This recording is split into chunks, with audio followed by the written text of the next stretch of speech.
Hi, I'm Jess, a survivor of chronic illness and your host for this topic talk. Today, let's talk about the first way we dealt with grief. With us right now is the lovely Leasha, an amazingly optimistic and advocate for others, a stroke survivor and one of our leaders in Genyus.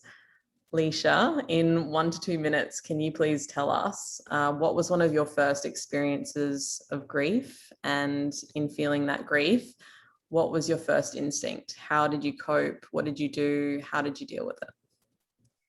First of all, hey Jess. Thanks for having me here today. Yeah, sure. I can talk about that. It's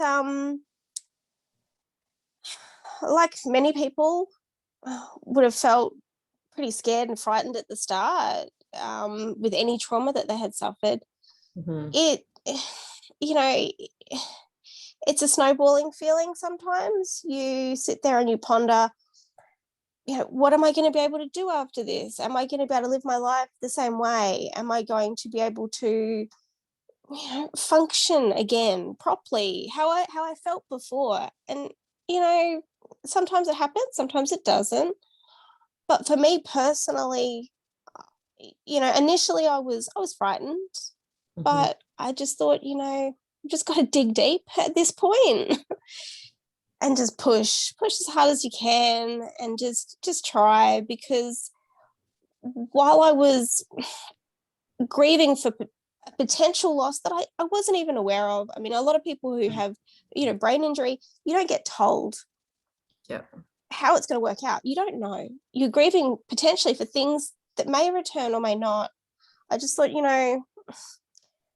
I can't let this define me. I can't let this be the end. So I'm going to push. I'm going to push as hard as I can, and I'm going to, try as hard as I can for the life that I want to live. And I feel now that I've gotten to a point where I'm definitely on that path. Mm-hmm. But yeah, it's a hard road, and yeah, it definitely takes a lot out of anyone that has to go down something like that path. So Absolutely. And you're an incredible warrior and absolutely a survivor. And thank I you, really, as are anyone you. can see that. Thank you, Leash. Thank you for sharing that. I really appreciate it. No Uh, worries. Now, Leasha and I would love to hear from you. Thinking back to your early experiences of grief, what was your first instinct when you felt that way? And how did you cope? How did you deal with it? Let us know in the comments below. Thanks, team. Bye. See ya.